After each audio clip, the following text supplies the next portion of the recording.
It's your girl, Nurse Reese, and you are watching Nurse Reese in the City.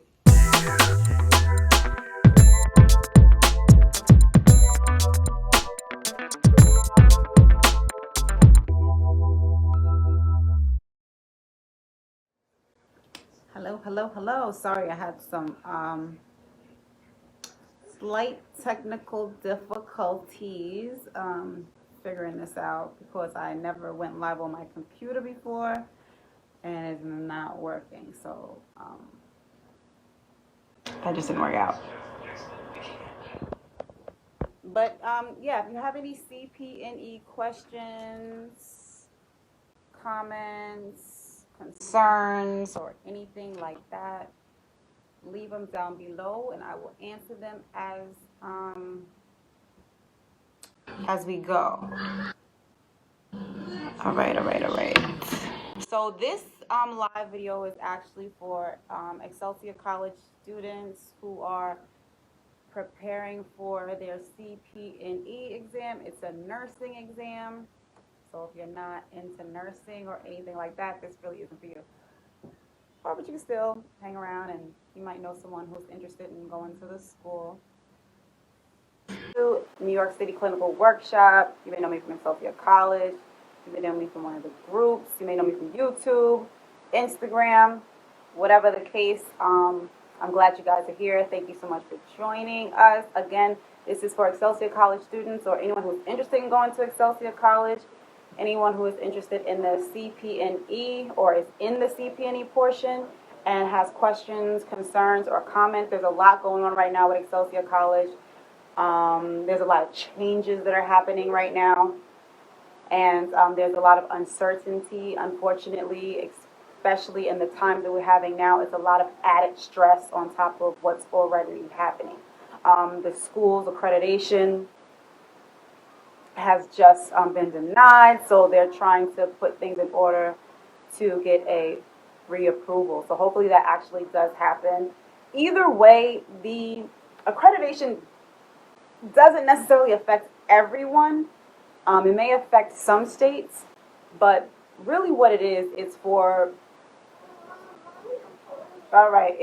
graduates who are trying to go to, trying to further their education. And some schools, they only accept the credits from a college that was accredited. So it's like, some people, they go to a trade school and all those credits that they took there, they won't transfer over. So they'll have to take a lot of those credits over, and that's kind of what is happening now. Some other states won't allow students to sit for the NCLEX. So that's basically what it is and about their approval. But the school in itself, let me not say the school is not accredited. The school is nationally accredited. It's the nursing program that's accreditation was denied. And it was denied for two reasons. One of the reasons was basically how the CPNE program is run. And another reason was because the NCLEX first time pass rate was lower than expected. I think it was like 81 or something like that. They wanted it to be about 80 something, 86 or whatever. But all that information you can go ahead and get on the website, on their website. Okay?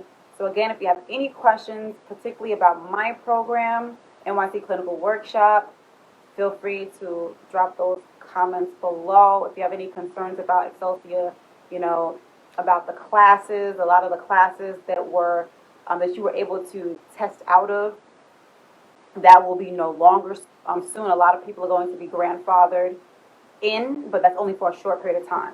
So majority of the courses are just going to be straight online. I'm trying to think what else is happening right now. What else is happening? I think there was another thing about the accreditation that I wanted to discuss. Whatever. It slipped my mind. I don't have any notes or anything like that. There was something about the accreditation, but I can't think about what it. I can't think of exactly what it is. Oh, yeah, okay, this is it. So with the accreditation, even though the accreditation was denied now, if you were already enrolled in the school, there's a lot of, state boards that will consider the fact that you were enrolled at a time when the school was accredited. So as long as you're enrolled, it may or may not affect you, okay? So a lot of students are scared about that. They don't know whether or not they'll be able to sit for the boards once they actually pass. But a lot of the schools will allow you to sit for the boards even after, whether this is approved or denied, because you were in the school. Now, if you have recently graduated from the school, this doesn't affect you. You graduated.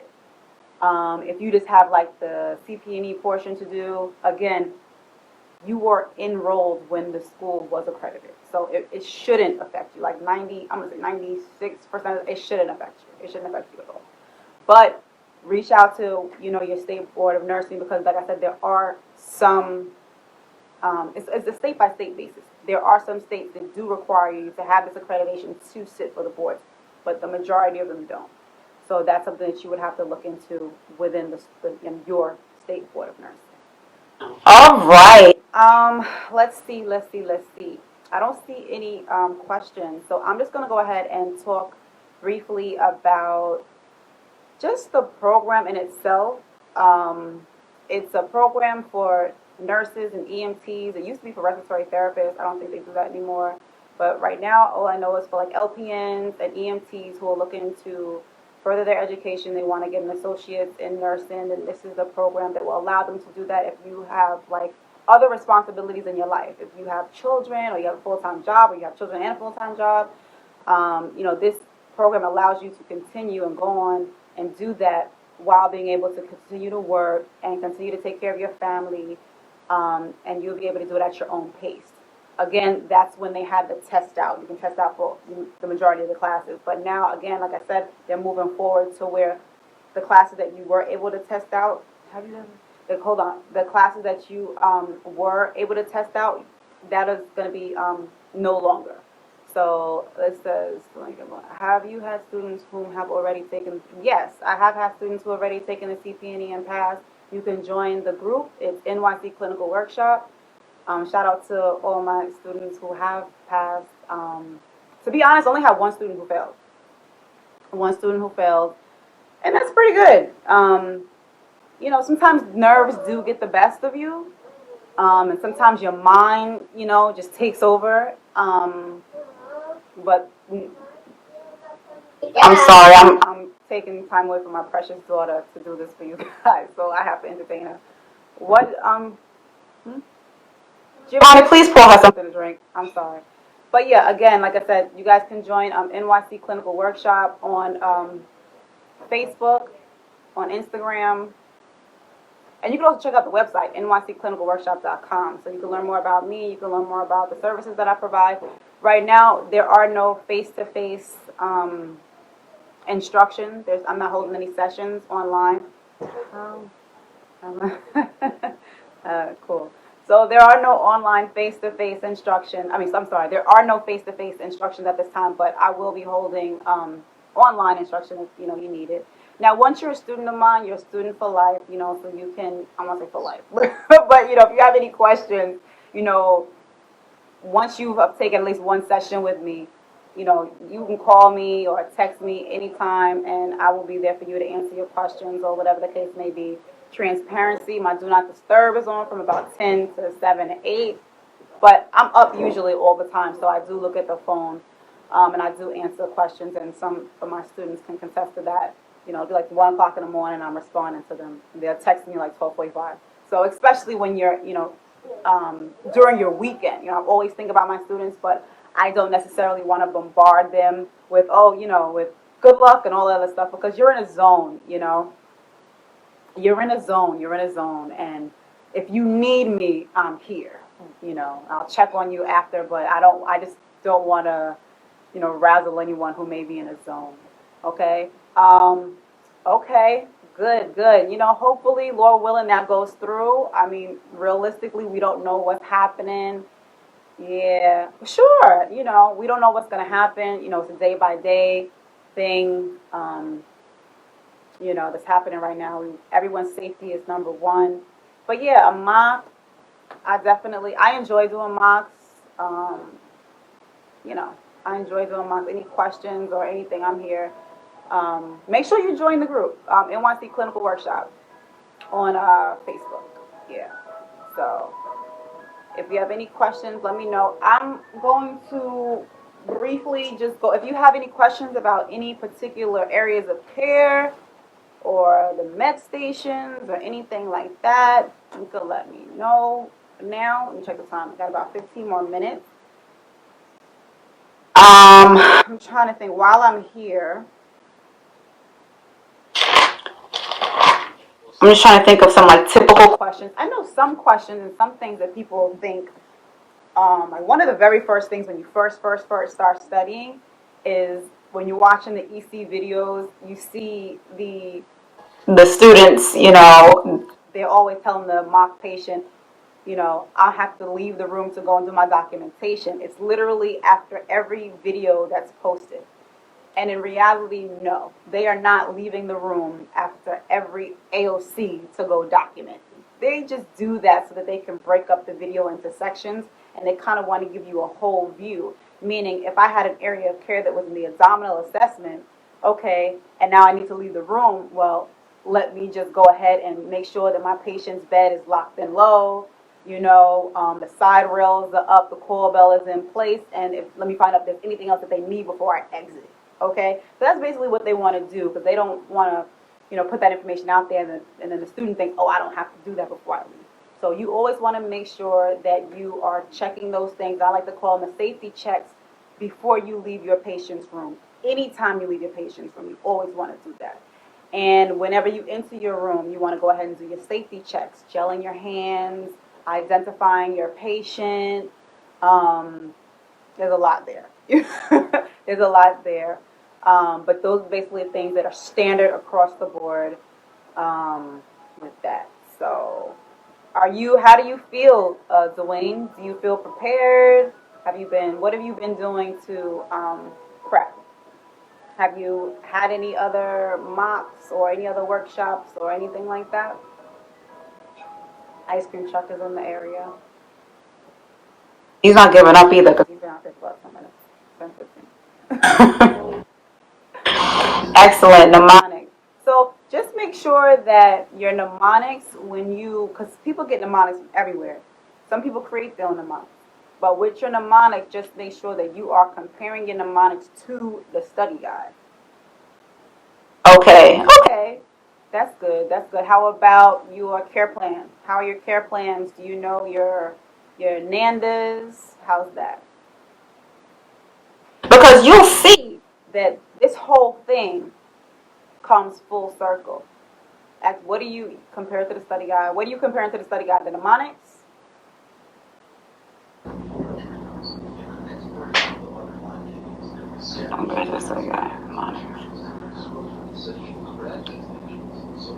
Okay.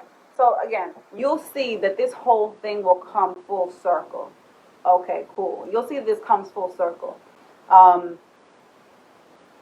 You want to. One thing that I use, you can write down, is called, no worries. It's called ALT, right? ALT. I know, you're fine. ALTRIRR, right? And the A is for assessment. So the first thing you want to do is all of your assessment pieces. After you do your assessment pieces, what I like to teach is that you go ahead and you find out what your learner, your patients, what their needs are, right? So you do your assessments, and based off those assessments, right? Let's say we're doing one of my favorites. Go sit down, sweetie. Go sit down. Thank you. I'm almost done. Say we're doing peripheral neurovascular management, one of my favorites, and you go ahead and you do all of those assessments. You check the temperature, you check for edema, you check for the motor function, the pulse, the pedal pulses, right? And you're checking, what else are you checking? The sensation, the capillary refill, and the color. Let's just say the patient's capillary refill is greater than 3, okay? Unless this and they have cool extremities, right? What you're going to want to do is you're going to find out what that patient knows about one of those areas that are, let's just say, bad, right? So the cool feet. So you're gonna go. So the L is the learner's needs. You're gonna ask the patient, "Hey, Bobby, can you tell me what do you know about keeping your feet warm? Or what are the benefits of keeping your feet warm, right? Because you know that I'm just speaking to you guys, the students, because you know that if this patient, if you're mnemonic, excuse me, your area of care is peripheral neurovascular management, that means that this patient has a vascular problem, right? And the blood is not getting back to the heart, and the blood needs to circulate. So they have a circulation, a vascular problem.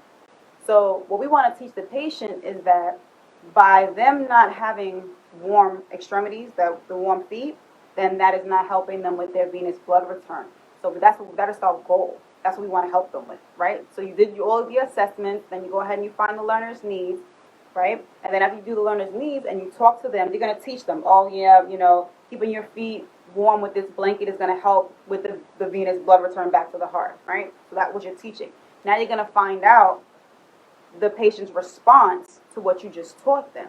So we have the A, the L, the T, because you taught based on the learner's response, and now you're getting their response. So they're gonna say, Bobby, so tell me, can you teach back to me something that I taught to you about the benefits of keeping your cool feet warm? And Bobby's gonna say, oh yeah, because if I keep this blanket over my feet, it's going to help keep those my extremities warm. It's going to help get the blood back to my heart. Right? So then you did your A, your L, your T, your R. And now you're going to actually cover his feet. So that's the I, which is your intervention. And I'll see if I can write the mnemonic in here. I'm sorry, I still think I'm on my computer, but I'm not. I'm on my phone. So give me a second just so I can write it. A, T, R, I. Okay. all right. So you're going to cover his feet with the blanket. So that's the I, that's your intervention. And then you would do another intervention because what did I say earlier? So he had cool feet, and I said his capillary refill was greater, what did I say? I said it was greater than 3. So you can just go ahead and reposition him or something like that to get that. Because there's really nothing you can do for that, but you can just reposition him. Give me a few minutes. Thank you. Okay, so you did the R, you did the intervention.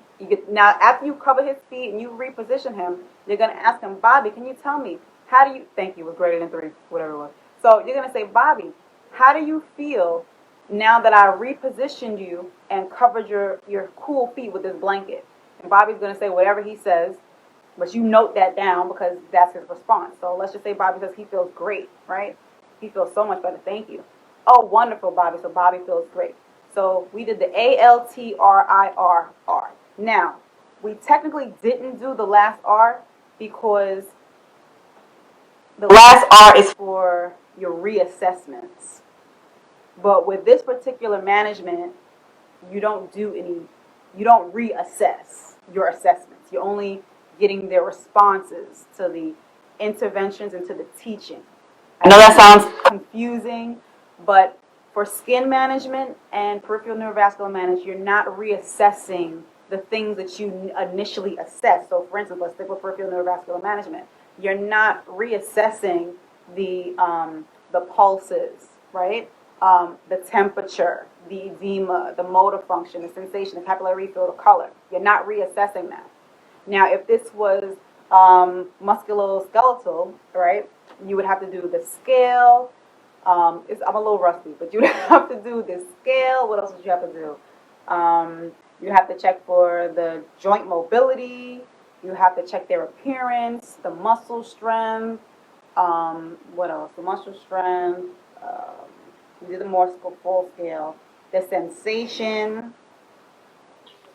and you have to check their body alignment. Then you have to enforce the fall prevention precautions and if they have any devices. But the main things that you would have to do are like the joint mobility and the muscle weakness, muscle strength, and all of that stuff. You are reassessing those at the end. And I'll teach you a slick way how to do that. So like say like let's think of another one that we have to do. Not skin. What's another area of care? I can't think of any right now. What's another area of care?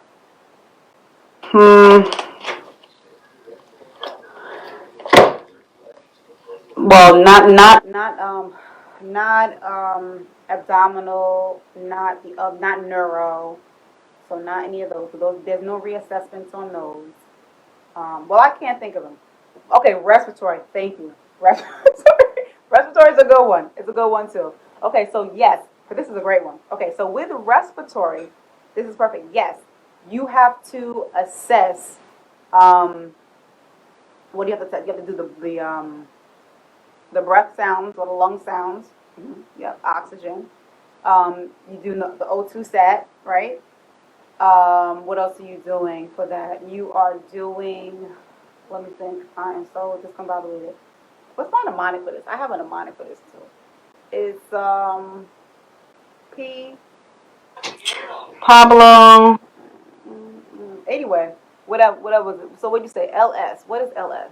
Lung sounds. So yeah, oxygen, lung sounds. You Doing the, oxygen, lung sounds. Hold on. I drew a blank. That's terrible. That's how long it's been. COVID-19 got me tripping. okay. Yeah, the respiratory rate. Okay, so R red. That's the respiratory rate, right? The rhythm, the depth, the effort. And that's basically it. We already did the O2. And the O2 is basically the O2. It's the delivery rate and method, which is, okay, our person put the O2 stat on, they are 95 on 3 liters of oxygen via nasal cannula, or their O2 stat is 98% on room air, right? So after you do that and you do your teaching, right? You do all your assessments, you do your interventions. No, you do your assessments and you do your learner's needs. So you're gonna ask Susan, right? You're gonna ask Susan what she knows about, or okay, I like to teach, right? Finding out your patient's learner's needs based on your interventions and the assessment. So for respiratory, let's just say your interventions are the intensispirometer. And what's the other one we usually do? The intensispirometer and coughing and deep breathing, right? So if it's the intensispirometer and coughing and deep breathing, you're going to ask your patient if they know what the benefits are from coughing and deep breathing, right? The coughing, what does that do? It breaks up the secretions, right? And the deep breathing breaks up the secretions, and the coughing expels it, right? So that's what that does. So they're gonna respond back to you. You're gonna ask them to tell you what they learned, blah blah blah blah blah, and then you're gonna go ahead and do your oral hygiene, all that good stuff, and then you're gonna go ahead and reassess all that good stuff in the beginning. The lung sounds, the pulse ox, the rate, rhythm, effort, depth, and whatever else that I can't think of. I think that was it. yeah. Oh, there was another one. Secretions. You gotta do secretions on that too, whether or not they had any secretions. Okay. So that is basically like the difference. And that's really it. You have any questions? I guess I'll try to do these a little more often, especially now that we're doing, now that we have this COVID thing and this downtime. I'll probably try to do these a little bit more often.